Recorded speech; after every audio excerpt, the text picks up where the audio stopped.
Baik, Assalamualaikum warahmatullahi wabarakatuh. Kita lanjutkan materi perkuliahan kita. Pembahasan kita kali ini adalah manajemen biaya proyek.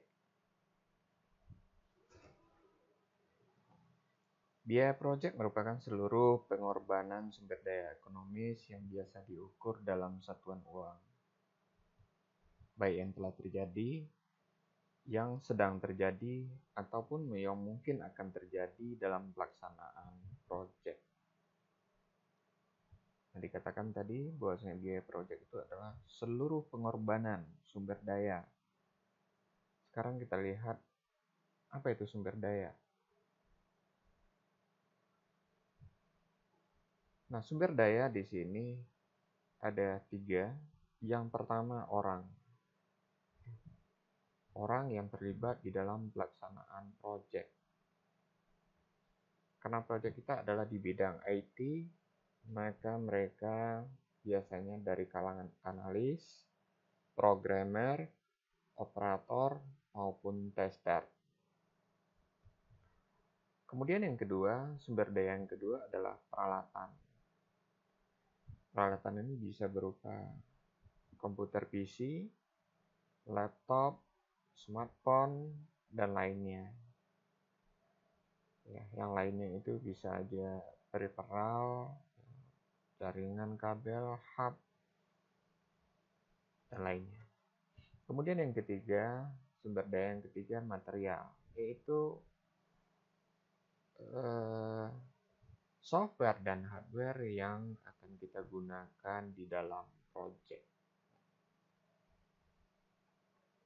Untuk pengadaan yang 3 ini jelas ini punya nilai ekonomis, ya. Ini yang dikatakan tadi yang harus kita korbankan untuk dapat melaksanakan project.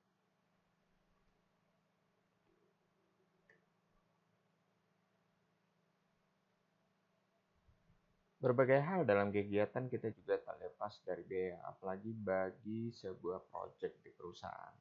Jadi dimaksudkan di sini di samping 3 tadi, yaitu manusianya, peralatannya, maupun materialnya,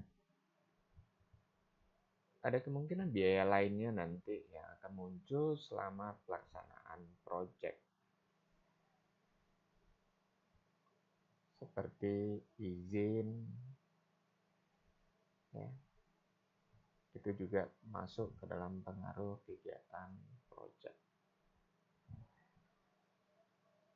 3 faktor biaya proyek di bidang IT. Yang pertama kita kategorikan production cost, yaitu produk yang merupakan biaya langsung di dalam pelaksanaan proyek. Biasanya di sini production cost ini contohnya gaji analis, gaji programmer, gaji tester, itu masuk ke dalam production cost. Artinya biaya yang langsung berhubungan terhadap pelaksanaan suatu proyek. Yang kedua, itu disebut dengan biaya overhead, yaitu biaya yang tidak langsung yang menunjang proses produksi atau proses pelaksanaan proyek. Biaya tidak langsung ini bisa aja berupa sewa gedung, biaya listrik, biaya komunikasi, biaya transport, dan lainnya. Nah, yang ketiga itu disebut dengan positioning.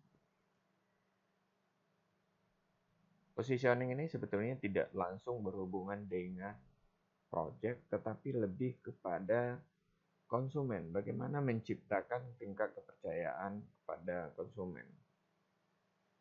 Mungkin kita akan fokus dulu pada 2 poin pertama, production cost dan biaya overhead. Di dalam suatu project, production cost itu mencapai 60-75%. Sedangkan biaya overhead itu sampai 30%, sedangkan positioning itu maksimal 10%.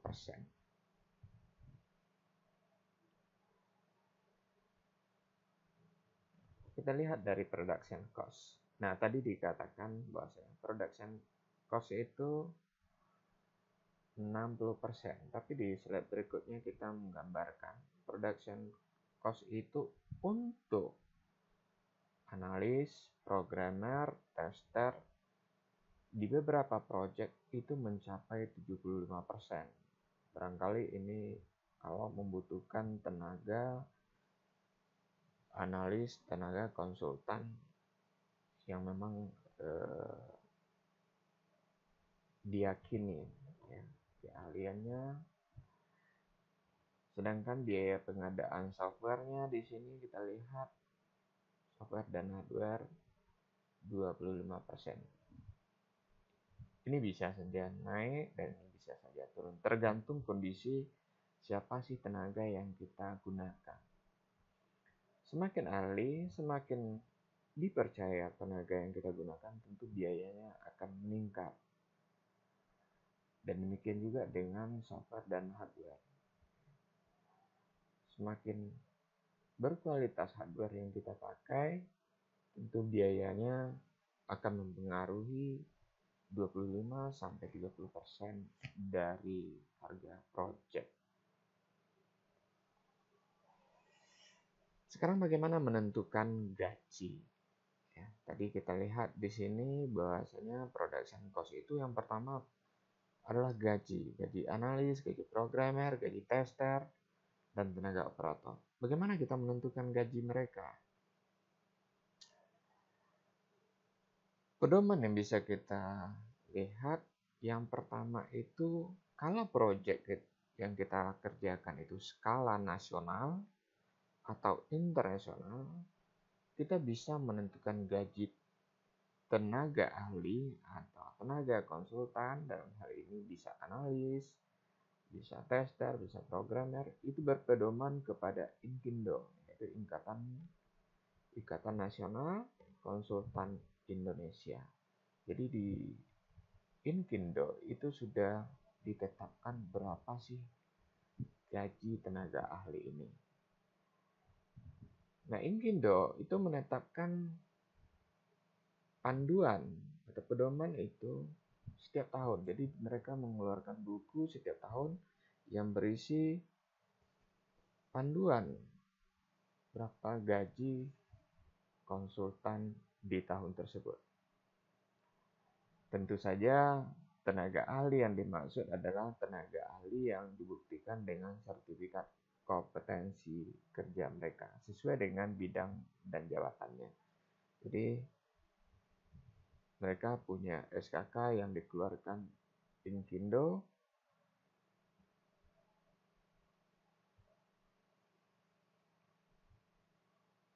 Nah, ini buku pedoman standar minimal untuk tahun 2020. Di dalamnya berisi biaya langsung personil dan biaya langsung non personil untuk kegiatan jasa konsultan. Di dalam buku ini kita bisa melihat berapa gaji untuk tenaga konsultan yang ada di Indonesia.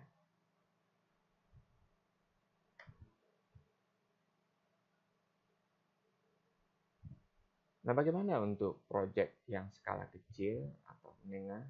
Tentu tidak mungkin kita pakaikan pedoman yang dikeluarkan oleh Inkindo. Maka dalam penetapan nilai proyek itu berdasarkan lingkup proyek dan kesepakatan tim anggaran proyek.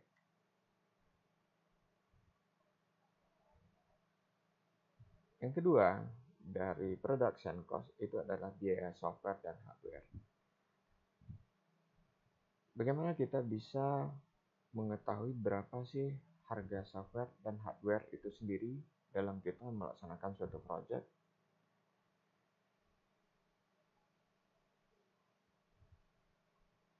Kita bisa melihat harga software itu kepada web resmi dari masing-masing produk.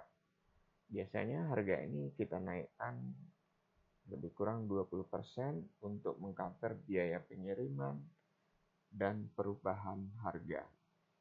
Jadi sebagai contoh, umpamanya kita lihat di daftar harga yang dikeluarkan oleh web resmi suatu produk. Sebagai contoh, umpamanya hub link Tricom 24 hub, umpamanya seharga 4 juta. Nah, kita naikkan harganya 20% di atas itu. Tujuannya adalah memasukkan biaya pengiriman ataupun nantinya akan terjadi perubahan harga. Jadi tidak dipakai harga sesuai dengan yang ada di web. Biasanya harga di web itu berlaku di daerah Jakarta. Ya. Sementara untuk di daerah tentu ada penyesuaian harga lagi, karenanya ada biaya pengiriman dari pusat ke daerah.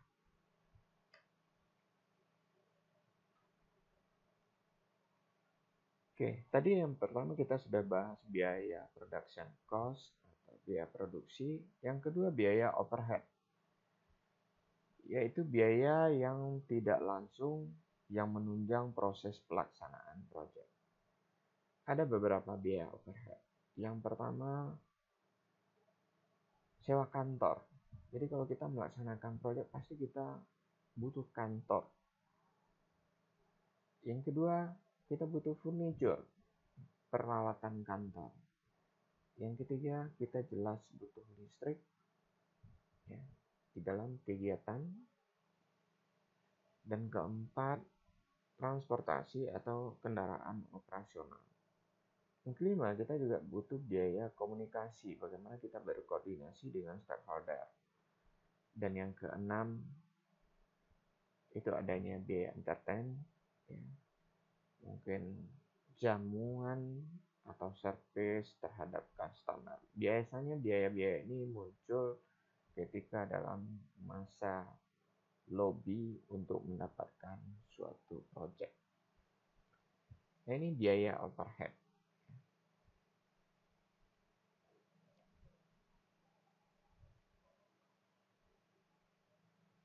Berikutnya positioning. Nah, apa itu positioning? Positioning adalah tindakan perusahaan untuk merancang produk agar dapat tercipta kesan tertentu di ingatan konsumen. Sehingga konsumen memahami dan menghargai apa yang dilakukan perusahaan dalam kaitannya dengan para pesaing. Jadi kalau kita pahami di sini, perusahaan juga menciptakan image tersendiri terhadap konsumen dari hasil produk yang dikerjakan. Nah, mungkin itu dalam bentuk inovasi, keunggulan jika dibandingkan dengan produk sejenis yang dikeluarkan oleh kompetitor kita. Dikatakan di sini, positioning bukanlah apa yang dilakukan terhadap produk, tetapi apa yang Anda lakukan terhadap konsumen, yaitu memposisikan produk dalam benak konsumen. Lebih ini kepada pelayanan kita terhadap konsumen di dalam pelaksanaan suatu proyek. Positioning produk yang baik adalah jika produk tersebut lebih unggul daripada produk lainnya. Jadi di samping pelayanan, bagaimana kita melayani konsumen kita, berikutnya kita juga harus menghasilkan produk yang lebih baik dibandingkan produk sejenis. Sehingga konsumen kita puas dengan apa yang kita kerjakan dalam proyek kita. Sekarang contoh proyek.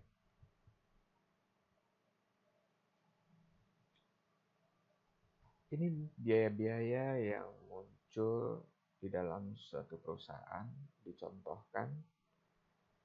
Yang masuk kategori production cost, di sini kita lihat gaji programmer pemula, dia menggaji 1,5 juta per bulan. Gaji supervisornya 4 juta. Memang kalau kita bandingkan dengan situasi sekarang ini masih kecil, tapi sebagai bahan belajar bagi kita, saya rasa tidak ada masalah. Komputer per unit itu dihargai 15 juta dengan jumlah 3 unit dan depresiasi 2 tahun atau 24 bulan. Depresiasi itu adalah penyusutan terhadap peralatan. Jadi kalau kita beli satu unit komputer itu 15 juta, maka nilai 15 juta itu kita susut selama 24 bulan atau selama 2 tahun. Berarti bisa kita dapatkan satu bulan itu berapa sih penyusutannya. Ya. Kemudian kita juga, nah di sini punya software 3D ya. Jadi dia membeli software yang berlisensi seharga 5 juta untuk setahun atau 12 bulan. Berarti kalau untuk harga 1 bulan 15 juta bagi 12. 5 juta dibagi 12. Itu untuk harga 1 bulan.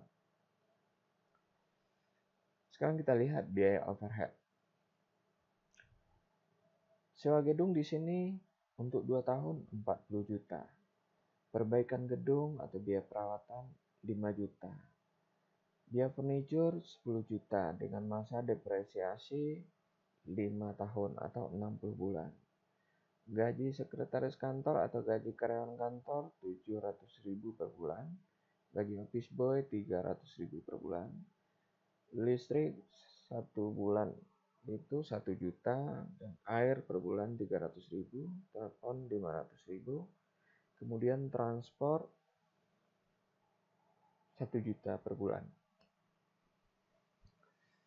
Kemudian ada juga untuk servis klien ya. Dalam 1 bulan itu diasumsikan 1,5 juta selama proyek berlangsung. Nah, gimana cara kita menghitung? Ini adalah biaya yang jelas, biaya yang harus kita keluarkan setiap bulan terhadap karyawan kita, terhadap penyusutan peralatan kita. Cara menghitungnya, pertama-tama soal gaji. Gaji tidak hanya dihitung per bulan. Karena ingat dalam setahun itu ada THR senilai sebulan gaji dan juga ada biaya kesehatan yang bisa kita asumsikan itu juga sebulan gaji. Jadi dapat kita ambil pengertian di sini setahun itu kita ada 14 bulan gaji. 12 bulan gaji tetap tambah 1 THR tambah 1 lagi untuk biaya kesehatan. Maka bisa kita hitung seperti ini. Gaji programmer 1,5 juta dikali 14 dibagi 12, maka dapat 1,75 juta atau 1.750.000. Gaji supervisor 4 juta kali 14 bagi 12 menjadi 4,7 juta. Kemudian gaji sekretaris 700.000 kali 14 bagi 12 menjadi 816.000 atau dibulatkan menjadi 817.000. Gaji office boy 300.000 kali 14 bagi 12 350.000. Seterusnya komputer. Itu totalnya 15 juta bagi 24 sama dengan 675.000 sebulan. Sedangkan software 5 juta bagi 12 sama dengan 416,7.000 atau dibulatkan menjadi 417.000 sebulan. Overhead lainnya, sewa gedung 40 juta selama 2 tahun. Berarti sebulan 1,7 juta. Biaya perbaikan selama 2 tahun, maka sebulan 209.000. Kemudian furniture selama 5 tahun, 60 bulan ya.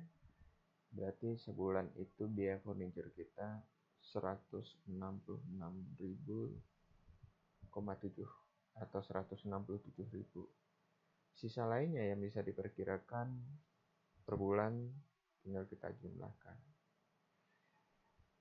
Maka biaya production atau production cost kita menjadi 11.476.000.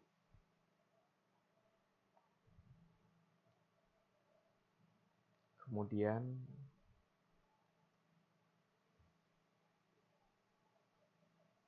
ditambah dengan sewa gedung, perbaikan gedung, furniture, dan sampai service client itu 7.543.000. Maka totalnya kita adalah 11.476.000 ditambah 7.543.000. Total 19.019.000. Kita tambahkan keuntungan 10%, maka total 20.920.900. Nah, ini nilai project kita.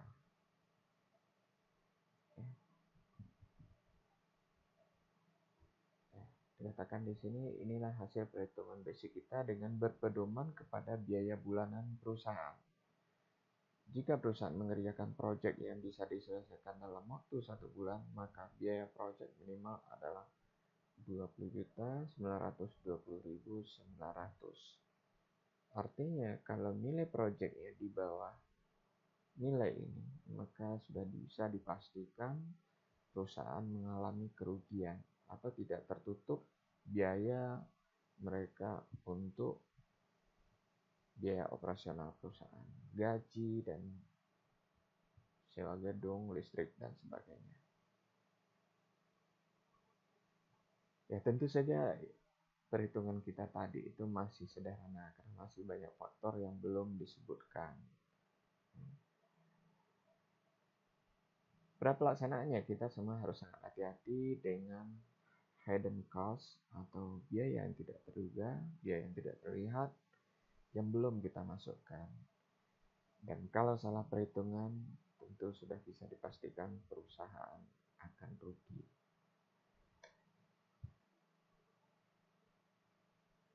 Nah, itu dulu materi kita. Mungkin ke depan kita akan tinjau bagaimana biaya proyek ditinjau dari lingkup proyek, tingkat kesulitan, waktu, dan jumlah personil yang kita gunakan.